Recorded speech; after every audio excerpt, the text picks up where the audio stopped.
الحمدللہ رب العالمین والصلاة والسلام علی سید المرسلین وعلی آلہ وصحبہ اجمعین ومن تبعہم بإحسان الی یوم الدین۔ اعوذ باللہ من الشیطان الرجیم، بسم اللہ الرحمن الرحیم۔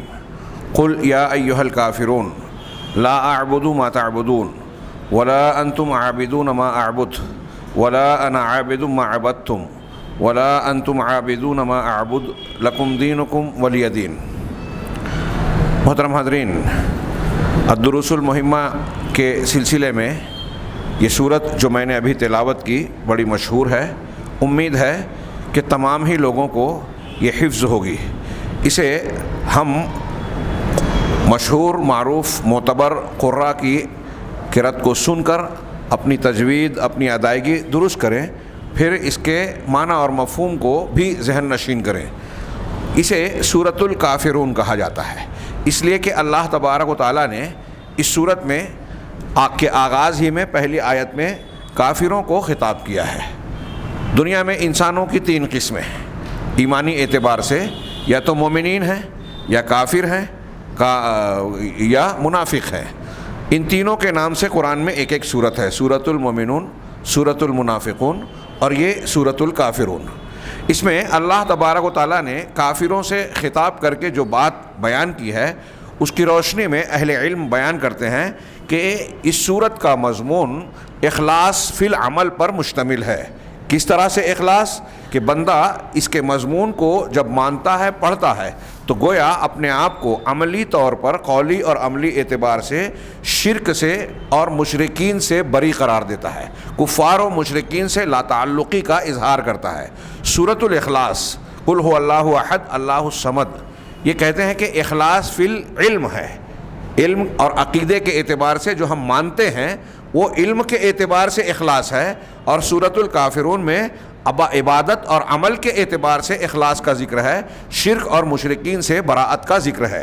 اس صورت کے مضمون کی اہمیت کے پیش نظر جناب محمد رسول اللہ صلی اللہ علیہ وسلم سے مختلف موقعوں پر اس صورت کے اعادے اور اس کی تلاوت کا تذکرہ حدیثوں میں ثابت ہے۔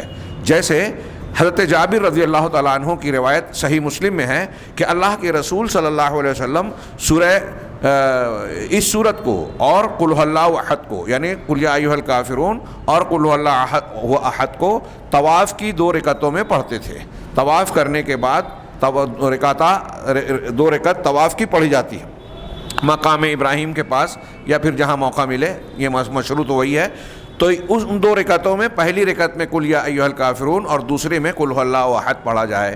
اسی طریقے سے حضرت ابو ہریرہ رضی اللہ تعالیٰ عنہ سے روایت ہے، یہ بھی صحیح مسلم میں ہے کہ رسول اللہ صلی اللہ علیہ وسلم سے کہا کہ ان رسول اللہ صلی اللہ علیہ وسلم قرأہما فی رکعتي الفجر، کہ فجر کی 2 رکعت جو سنت پڑھی جاتی ہے اس میں بھی نبی کریم صلی اللہ علیہ وسلم ان دونوں صورتوں کو، یعنی قل یا ایھا الکافرون اور قل هو اللہ احد کو پڑھتے تھے۔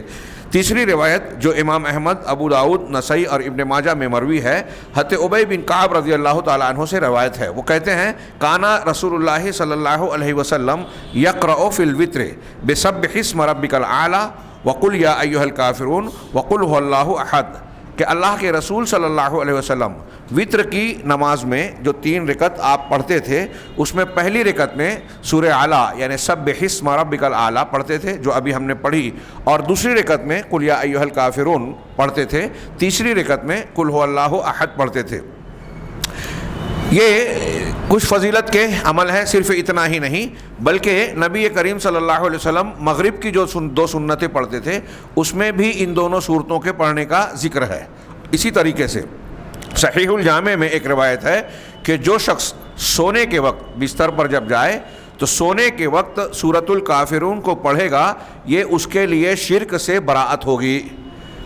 اپنے بستر پر ہم سونے جائیں تو دوسرے اذکار اور معوذات کے ساتھ قل یا ایھا الکافرون پڑھیں تو اللہ کے نبی صلی اللہ علیہ وسلم نے فرمایا کہ یہ اس کے لیے شرک سے براءت کا اعلان ہوگا، براءت کا مظاہرہ ہوگا، یعنی وہ شرک اور مشرکین سے لا تعلقی کا اظہار کر رہا ہے۔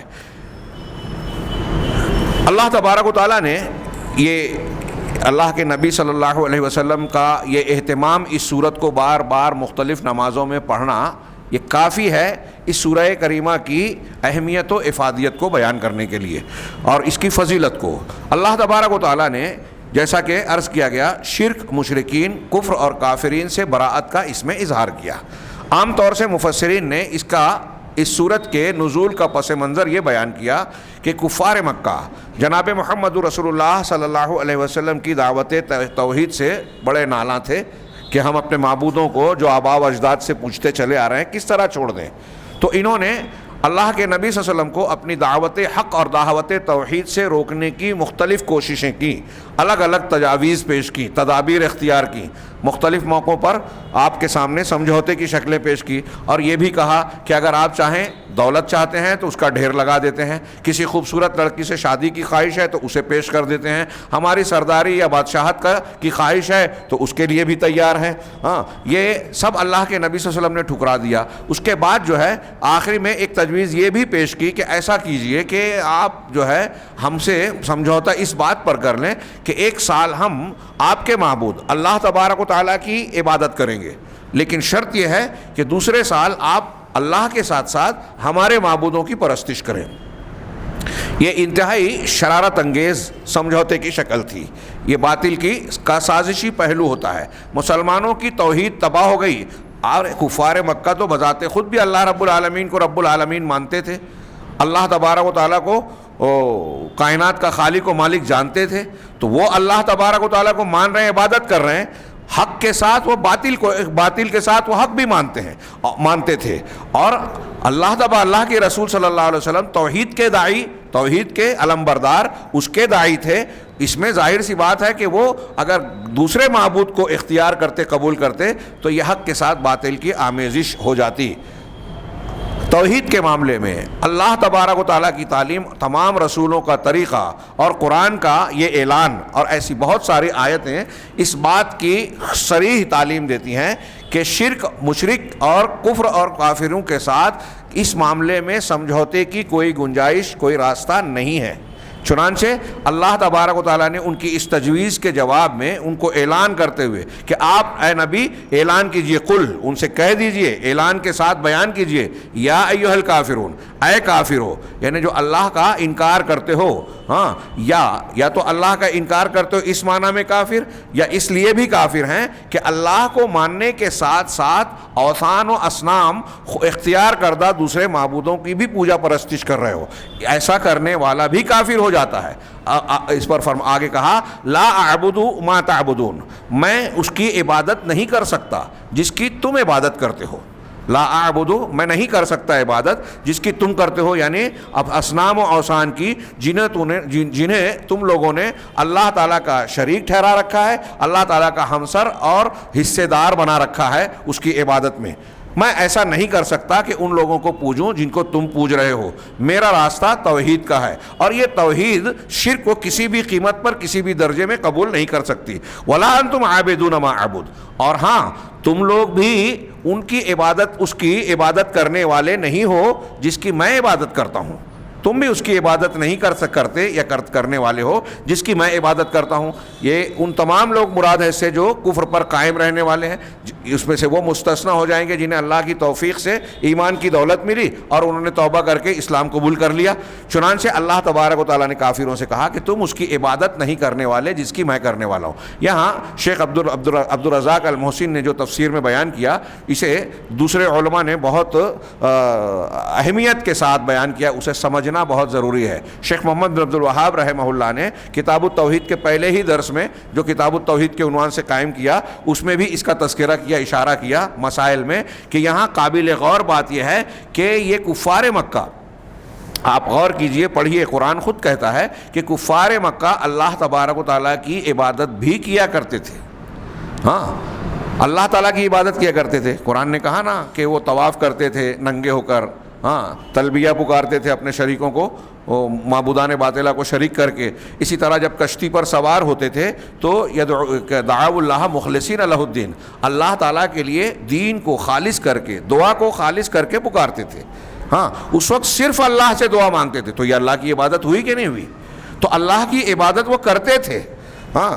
قربانیاں اور نذر و نیاز میں بھی اللہ کو پکارتے تھے، اللہ تبارک و تعالیٰ کے لیے عبادات کرتے تھے، لیکن اللہ تعالیٰ یہاں کہہ رہا ہے کہ تم اس کی عبادت کرنے والے نہیں ہو جس کی میں کر رہا ہوں۔ کیا مطلب ہوا اس کا؟ بہت اہم معنی۔ ہمارے مسلمانوں میں آج بہت بڑے طبقات اور مسلک کے ماننے والے کچھ لوگ ایسے ہیں جو اللہ تعالیٰ کے ساتھ دوسروں کو شریک ٹھہراتے ہیں، اور پھر رمضان کی عبادتیں کر رہے ہیں، روزے رکھ رہے ہیں، حج کر رہے ہیں، عمرہ کر رہے ہیں۔ ہاں، انہیں یہ نقطہ سمجھنا چاہیے کہ اگر اللہ کے ساتھ آپ نے کسی غیر اللہ کی پرستش، عبادت، شرک، واضح طور سے عبادت کو پھیرا کسی غیر اللہ کی طرف، تو آپ مشرک ہو گئے، آپ کا عقیدہ، ایمان، اخلاص والا نہیں رہ گیا، آپ اسلام اور دائرہ اسلام سے خارج ہو گئے، لا الہ الا اللہ ٹوٹ گیا۔ یہاں اللہ تعالیٰ صاف اعلان کر رہا ہے کفار مکہ کے بارے میں کہ آپ لوگ اس کی عبادت کرنے والے نہیں ہیں جس کی میں یعنی اللہ کے نبی صلی اللہ علیہ وسلم یعنی اللہ کی عبادت کرتے ہیں۔ چنانچہ شیخ نے کہا کہ حالانکہ کفار مکہ جن معبودوں کی عبادت کرتے تھے اس میں ساتھ ساتھ اللہ کی بھی عبادت کرتے تھے، لیکن ان کی عبادت اللہ تعالیٰ کے لیے خالص نہیں تھی، اس میں اخلاص نہیں تھا، یعنی عبادت صرف اللہ کے لیے نہیں تھی، اللہ کے ساتھ ساتھ دوسروں کی بھی تھی، لہٰذا اخلاص نہیں رہا۔ تو اللہ نے کہا فَإِذَا لَمْ تَكُنْ خَالِصًا، جب عبادت خالص نہیں ہوتی تو یہ عبادت ہی نہیں ہوگی۔ ہاں، بڑی اچھی مثال سے سمجھایا شیخ عبد الرزاق نے، آسان انداز میں، ہاں عام سے عام آدمی بھی سمجھ لے بے۔ یہ کہا کہ جیسے یوں سمجھ لیے کہ نماز پڑھتے ہیں، ہم نماز پڑھتے ہیں، عبادت کرتے ہیں، اب نماز کے لیے طہارت شرط ہے، غسل والی اور وضو والی طہارت شرط ہے۔ اب اگر کوئی انسان بغیر طہارت کے، جان بوجھ کر بغیر طہارت کے نماز پڑھے تو بظاہر تو اس نے عمل کے اعتبار سے نماز کو انجام دیا ہے، لیکن اس کے بارے میں یہ کہنا صحیح ہوگا کہ اس نے نماز پڑھی ہی نہیں۔ ہاں، بغیر وضو کے، بغیر غسل کے، ناپاکی کی حالت میں جانتا ہے میں ناپاک ہوں، جانتا ہے میرا وضو نہیں ہے، اور نماز پڑھ لی، تو ہم کہیں گے کہ اس نے نماز پڑھی ہی نہیں۔ یہ کہنا اگرچہ کہ اس نے پڑھی ہے، عملاً اس نے انجام دیا ہے نماز کو، لیکن کہا جائے گا چونکہ بغیر طہارت کے پڑھا اس لیے نماز پڑھی ہی نہیں۔ ٹھیک اسی طریقے سے اگر کوئی شخص اللہ کی عبادت کر رہا ہے لیکن اللہ کی عبادت کے ساتھ کسی اور کو شریک ٹھہرا رہا ہے، یعنی اس کے عقیدے میں، عمل میں اخلاص نہیں ہے، تو یہ کہا جائے گا کہ اس نے اللہ کی عبادت نہیں کی۔ اب ایک آدمی بہت ساری عبادتیں کر رہا ہے لیکن کسی قبر پہ جا کے سجدہ کر رہا ہے، رکوع کر رہا ہے، طواف کر رہا ہے، قربانی کر رہا ہے، نذر و نیاز کر رہا ہے، غیر اللہ کو پکار رہا ہے، غیر اللہ کو زندہ کرنے والا، اللہ کی طرح سننے والا، اللہ کی طرح علم غیب جاننے والا، غیب کا جاننے والا، اس طرح سے جو اللہ کی خصوصیات ہے وہ مان رہا ہے، تو وہ کفر اور شرک کا ارتکاب کر رہا ہے۔ اب اس کی نماز، روزہ، حج، زکوٰۃ، تلاوت قرآن اور یہ تراویح ساری کے ساری بیکار ہے۔ لئن اشرکت لیحبطن عملک، قرآن کا صاف اعلان ہے کہ اے نبی آپ بھی شرک کریں گے تو آپ کے سارے عمل برباد ہو جائیں گے۔ اب یہ جو شرک کر رہے ہیں، محنت کر رہے ہیں، یہاں ابھی میں نے کئی جگہ خطابات اور دروس میں اس پر زور دینے کی کوشش کی کہ رمضان المبارک میں ہم دیکھتے ہیں کہ مسلمانوں کے تمام طبقات ماشاءاللہ عبادت و ریاضت میں محنت کرتے ہیں، سرگرمی اختیار کرتے ہیں۔ ہاں، عام دنوں کے مقابلے میں روزہ، نماز، روزے کے ساتھ نماز کی پابندی، تلاوت قرآن، ذکر و اذکار، قیام اللیل، پھر اعتکاف، سب کرتے ہیں، لیکن بہت سارے لوگ ان سب چیزوں کو فضائل پر نظر رکھتے ہوئے اس کو فراموش کر دیتے ہیں کہ یہ دھیان دیا جائے کہ ہماری یہ عبادتیں اللہ کے یہاں اس کی بارگاہ میں قبولیت کا درجہ کیسے پائے گی۔ ایک طرف آپ عبادت کریں اور دوسری طرف ایسے اعمال، عقائد کو اختیار کریں جس سے عمل آپ کا رد ہو جاتا ہے، اللہ کے یہاں قبول ہی نہیں ہوتا، شرک ہے، بدعت و خرافات ہیں، اور اسی طریقے سے ایسی چیزیں جو عمل کو مخدوش کر دینے والی ہیں، جو دعا کو اللہ کے یہاں قبولیت سے روک دیتی ہیں۔ جب ہم نے وہ ساری چیزیں اختیار کر رکھی ہیں تو ہماری محنتیں کیا معنی رکھتی ہیں؟ ہاں، ہم بوجھ اٹھا رہے ہیں، ہاں، فائدہ کچھ بھی نہیں۔ لہٰذا اس مرحلے پر، اس پہلو پر توجہ دینے کی، تعلیم حاصل کرنے کی، علماء کو بیان کرنے کی بہت شدید ضرورت ہے، اور اس کو لوگ غیر ضروری سمجھتے ہیں۔ علم حاصل کرنا، دیکھیے عبادت اور فضائل پر ہمارے یہاں بہت دھیان ہے، لیکن صحیح دین، صحیح عقیدہ سیکھنے کا شوق اور مزاج نہیں ہے۔ بہت کم لوگوں میں جذبہ ہے کہ قرآن کو سیکھیں، کم سے کم عقائد اور منہج کو تو سیکھیں۔ یہاں آپ کی معاملہ اگر گڑبڑ ہے تو بہت برا معاملہ ہے۔ اکثر یہ بات دھیان رکھنی چاہیے سلف کی کہ بدعت و خرافات کے ساتھ محنت و مشقت آدمی کرے، ہاں، اس سے بہتر ہے کہ سنت کے ساتھ تھوڑا عمل کرے۔ ہاں، میں نے ابھی مثال دی کل محصلہ میں بھی گفتگو کرتے ہوئے کہ ایک آدمی بدعت کے ساتھ 100 رکعت پڑھ رہا ہے، بے مطلب ہے، ایک آدمی سنت کے مطابق 2 رکعت پڑھ رہا ہے، بہت فائدہ مند ہے. اچھی طریقے سے یہ دماغ میں رکھنا چاہیے. اور اس وجہ سے یہ غیر ضروری نہیں سمجھنا چاہیے کہ عقیدے اور منہج پر زور دیا جائے، عقیدے اور منہج پر خاص زور دیا جائے. امام حسن بصری رحمہ اللہ دلائل کی روشنی میں کہتے ہیں کہ لا يقبل اللہ من صاحب بدعۃ صوما ولا صلاۃ ولا حجا ولا عمرہ، کہ اللہ تعالیٰ بدعتی سے روزے کو، نماز کو، حج کو، عمرے کو، کسی چیز کو قبول نہیں کرتا. اب آپ روزہ، نماز، حج، زکوٰۃ سب کر رہے ہو، وسیلہ لگا کے اللہ سے دعا مانگ رہے ہو، گنڈے تعویذ لٹکا رہے ہو، شرکیہ عمل کر رہے ہو، آپ کی زبان میں شرک ہے، آپ کے عقیدے میں شرک ہے، تو یہ ساری محنتیں رائے گاہ جانے والی ہیں. اس لیے یہ عذر نہیں چلے گا اللہ کے یہاں کہ ہم کو معلوم نہیں تھا اس لیے شرک کر لیا. شرک اور توحید کو جاننا ضروری ہے، سیکھنا پڑے گا، پڑھنا پڑے گا. اللہ تعالیٰ نے مذاق کرتے ہوئے قرآن نازل نہیں کیا. یہ رمضان المبارک کی برکتیں قرآن سے جوڑ کر متعین کی ہے. یہ کوئی کھیل کود نہیں ہے، تماشا نہیں ہے. انتہائی سنجیدہ ہو کر اس کی طرف متوجہ ہونا چاہیے. چنانچہ اللہ شیخ نے کہا کہ اگر کوئی شخص اللہ کی عبادت کے ساتھ کسی غیر کو بھی شریک ٹھہراتا ہے تو گویا اس کے بارے میں کہا جائے گا کہ اس نے اللہ کی عبادت کی ہی نہیں. یہ قرآن کہہ رہا ہے. ہاں، اس لیے کہ عبادت اسی وقت اللہ کے یہاں عبادت کہلاتی ہے جب اس میں اخلاص ہو، شرک نہ ہو، ریاکاری نہ ہو، دکھاوا نہ ہو، شہرت طلبی نہ ہو، اللہ کے علاوہ کسی اور سے کچھ چاہنے کی خواہش نہ ہو. آگے کہا یہ جملہ پھر سے اللہ نے دوبارہ دہرایا اس صورت میں، سورہ مبارکہ میں، وَلَا أَنَا عَابِدٌ مَا عَبَدتُّمْ، اور نہ ہی میں عبادت کرنے والا ہوں اس کی جن کی تم نے عبادت کی. یہ ماضی ہے، اس لیے کچھ لوگوں نے کہا کہ تم نے، تمہارے باپ دادا نے جو ماضی میں کی، وَلَا أَنْتُمْ عَابِدُونَ مَا أَعْبُدُ، اور نہ ہی تم عبادت کرنے والے ہو اس کی جس کی میں عبادت کرتا ہوں. یہ حال کی بات ہو گئی. ہاں، کہ میں جس کی عبادت کر رہا ہوں تم نہیں کرنے والے. ماضی میں تم نے جو شرک کیا اب نہیں کرنے والے، اب بھی عبادت نہیں کرنے والے. ایک تو معنی یہ ہے. شیخ نے کہا کہ اب ان 2 جملوں کو اللہ تعالیٰ نے دوبارہ کیوں کہا، تکرار کیوں کری؟ تو کہا پہلی بات یہ فرمائی، پہلی وجہ کہ ایک قول یہ ہے کہ یہ تکرار جو ہے معبود کی حیثیت سے ہے. پہلا جملہ جو ہے وہ معبود کی حیثیت سے ہے کہ میں اس کی عبادت نہیں کرتا جس کی تم کرتے ہو، اور تم اس کی عبادت کرنے والے نہیں جس کی میں کرتا ہوں. تو مطلب کیا کہ جو معبود میں مانتا ہوں اللہ کو، اس کی عبادت کرتا ہوں توحید کے ساتھ، لا شریک مان کر، اس کے ساتھ کسی کو شریک نہ کرتے ہوئے، تم ایسا نہیں کرنے والے. اور جن معبودوں کو تم پوجتے ہو، تمہارے بت، تمہارے بزرگان، لات و منات اور بہت سارے جو نیک صالح لوگ گزرے ہیں، اگر ان کی پرستش کرتے ہو تو ان کی عبادت کرنے والا میں نہیں ہوں. تو پہلا جملہ معبود سے متعلق ہے، اور دوسرا جملہ کہہ رہے ہیں وَالثَّانِي مِنْ حَيْثُ الْعِبَادَةِ نَفْسُهَا، دوسرا جملہ خود نفس عبادت کے طور پر، یعنی نبی صلی اللہ علیہ وسلم کی عبادت توحید و اخلاص ہے، اور ان کی عبادت شرک اور حصے دار بنانا ہے. دوسرے لفظوں میں کہیے، بعض علماء نے کہا کہ طریق عمل، منہج، کہ تمہارا طریقہ تو الگ ہے عبادت کا، میرا طریقہ الگ ہے. میں اللہ کی عبادت کرتا ہوں اللہ کے بتائے ہوئے طریقے کے مطابق. تم مشرکین جو ہے تم معبودان باطلہ کی عبادت کر رہے ہو، اور تمہاری عبادت کیا ہے؟ ہماری عبادت میں رکوع ہے، سجدہ ہے، نماز، روزے، حج کے طریقے ہیں، اور تمہارے ہاں وَمَا كَانَ صَلَاتُهُمْ إِلَّا مُكَاءً وَتَصْدِيَةً. قرآن نے کہا کہ ان کی نماز جو ہے وہ سیٹی اور تالیہ ہے، سیٹی بجانا، تالی بجانا، میوزک اور موسیقی. آپ دیکھیے آج بھی مشرکین کے یہاں عبادات کے معاملات میں کیسا شور ہنگامہ ہوتا ہے، موسیقیاں بجتی ہیں اور دھوم دھام اور تماشے ہوتے ہیں. اور اللہ کی عبادت کے جتنے طریقے آپ دیکھیں گے اس میں سنجیدگی نظر آئے گی، وقار دکھائی دے گا، عزت و احترام نظر آئے گا، شور ہنگامہ یا بدتمیزی، طوفان بدتمیزی نظر نہیں آئے گی. تو تمہارا طریقہ میرا طریقہ الگ ہے، تمہارے معبود اور میرے معبودوں میں فرق ہے. اور ایک قول یہ بھی ہے کہ 2 مرتبہ جو اللہ نے کہا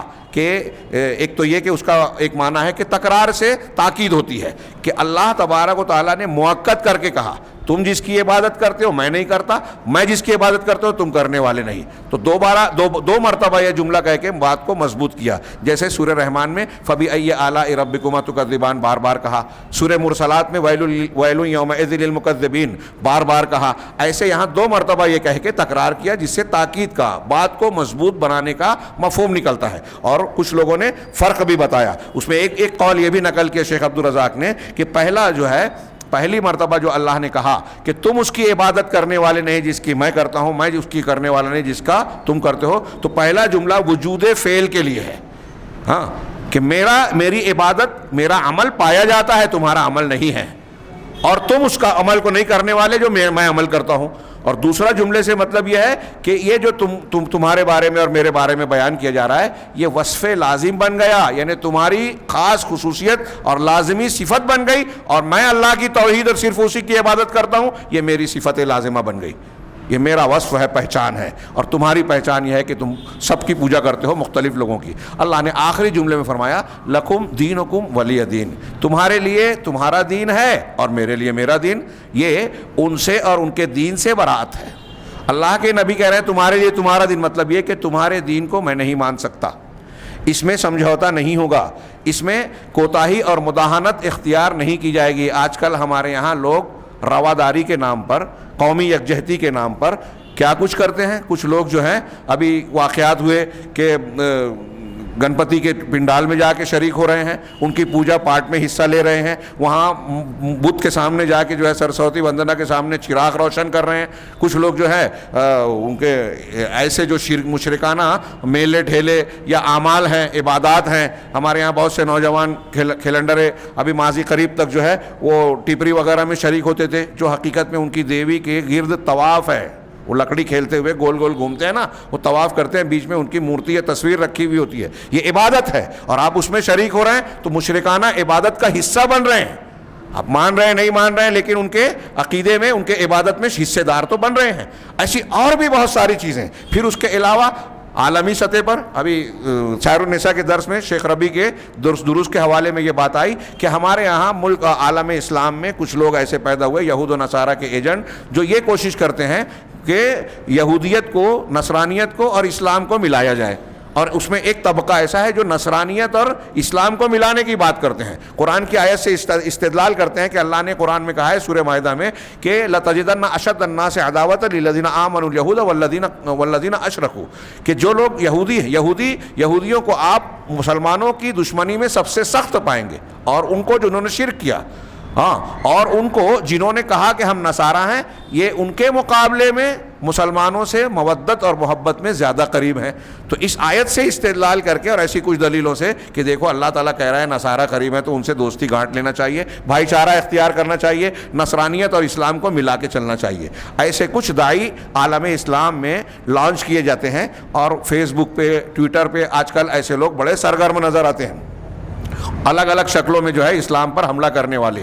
یہ بہت ہی دھوکے والی ہے۔ اللہ تبارک و تعالیٰ نے صاف کہا ہے کہ یہود و نصارہ کو دوست نہ بناؤ، اور یہود و نصارہ تم سے اس وقت تک خوش نہیں ہو سکتے جب تک تم ان کی ملت کی پیروی نہ کرو۔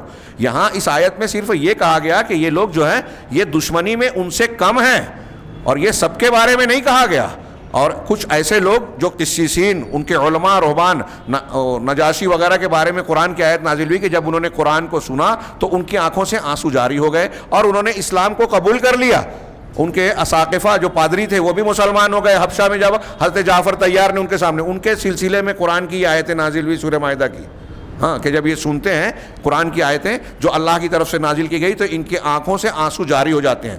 یہ مخصوص نصارہ کے بارے میں نازل ہوئی، ورنہ عام نصارہ کا یا سب کا یہ معاملہ نہیں ہے۔ کچھ نصارہ ایسے بھی ہیں جو یہودیوں کو اصل میں مسلمانوں کے خلاف کھڑا کرتے ہیں۔ اسرائیل کا وجود انہوں نے ہی بنایا، مسلمانوں کے خلاف ہر سازش جو عالمی سطح پہ ہے وہ کہیں نہ کہیں شریک ہیں، اور بہت ساری، کوئی کہیں وہ مروت اور نرمی کا معاملہ نہیں کرتے اس معاملے میں، اسلام کو نشانہ بنانے میں، مسلمانوں کو نشانہ بنانے میں۔ اس کی بہت سی مثالیں ہیں۔ تو یہ دھوکہ دیا جاتا ہے، وحدت ادیان کی گویا وہ تحریک چلائی جاتی ہے۔ یہاں اللہ تبارک و تعالیٰ اس آیت سے بھی اس کا رد ہو رہا ہے کہ بھائی جہاں تک دین کا معاملہ ہے، اللہ تعالیٰ نے مجھے جو دین دیا ہے، قرآن میں اللہ کے رسول صلی اللہ علیہ وسلم سے کئی جگہ کہا کہ اللہ نے جو نازل کیا ہے آپ اسی کے مطابق زندگی گزاریے، فیصلہ کیجئے، اگر آپ نے اس کے علاوہ کچھ کیا تو آپ کی بھی پکڑ ہوگی۔ ہاں، آپ اگر ان کی طرف مائل ہو گئے، سورہ بنی اسرائیل میں کہا مشرکین جو آپ کو سمجھوتے کی رائے پیش کر رہے ہیں، ہاں، اگر آپ ان کی بات مان لے تو یہ آپ کو دوست بنا لیں گے، لیکن اگر آپ نے ایسا کیا تو ہم آپ کو دوہرا عذاب دیں گے۔ ہاں، اذن لأذقناک ضعف الحیات و ضعف الموت، موت کا اور زندگی کا دوہرا عذاب دیں گے آپ کو۔ کتنی رونگٹے کھڑے کر دینے والی آیت ہے۔ اللہ تبارک و تعالیٰ نے حکم دیا نبی سے کہ آپ یہ اعلان کر دیجئے کہ تمہارے لیے تمہارا دین، یعنی میں تمہارے شرک اور کفر والے دین کو قبول نہیں کر سکتا۔ لکم دینکم، اے یعنی تم جو بتوں کی، انداد و شرکا کی، اللہ تعالیٰ کا شریک بنانے والے معبودان باطلہ کی عبادت کرتے ہو، تمہارا دین تم کو مبارک ہے۔ تم جب اپنے دین کو چھوڑ کر اللہ والا دین، توحید والا نہیں مان سکتے، تو ہم توحید کو چھوڑ کر آپ کا مشرکانہ عقیدہ کیسے مان سکتے ہیں؟ یہاں ایک بات یہ بھی ہے کہ ہمارے یہاں کبھی کبھی لوگ فتویٰ پوچھتے ہیں کہ لوگ چندہ مانگنے آتے ہیں گنپتی کا، فلاں چیز کا، فلاں چیز کا۔ اس میں چندہ نہیں دینا چاہیے۔ شرک کے کاموں میں کسی بھی طریقے سے آدمی کو حصے دار نہیں بننا چاہیے۔ اگر وہ شکل بنتی ہے جہاں بہت مجبوری کی بات ہے، جس کو ہم واقعی میں مجبوری کہہ سکتے ہیں، تو وہاں گفتگو ہو سکتی ہے، لیکن حتی الامکان ہمیں اس بات کا مظاہرہ کرنا چاہیے کہ مشرکانہ کاموں میں ہم حصے دار، معاون، مددگار نہیں بن سکتے۔ ولی دین، اور میرے لیے میرا دین ہے یعنی توحید، اللہ تعالیٰ کے لیے دین کو خالص کرنا، یہ میرا طریقہ ہے۔ شیخ یہ اول مرتن میں یہ ایک دو نکات جو بیان کیے گئے ہیں، شیخ نے کہا کہ لا اعبد ما تعبدون کے تحت میں گویا ہم کو یہ تعلیم دی اللہ تعالیٰ نے کہ آپ کے ارد گرد میں جو بھی حالات ہوں، سلبیات، منکرات، خطائیں، اس بات کی گنجائش ہم کو اور آپ کو نہیں ہے کہ ہم شرک کر لیں، کفر کر لیں، کیسے بھی حالات ہوں۔ نبی کریم صلی اللہ علیہ وسلم کے خلاف مکہ میں کتنے سخت حالات تھے، کفار مکہ نرمی کا برتاؤ یا سمجھوتے کی شکل پیش کرنے کے لیے جو تجویز پیش کر رہے تھے، اللہ تعالیٰ کی جانب سے صاف اعلان ہو گیا کہ کفر اور شرک کے ساتھ سمجھوتا نہیں ہوگا۔ تو ہمارے ارد گرد کیسے بھی ماحول اور معاملات ہوں، توحید اور شرک کے معاملے میں ہم کو نرمی رواداری نہیں برتی جائے گی۔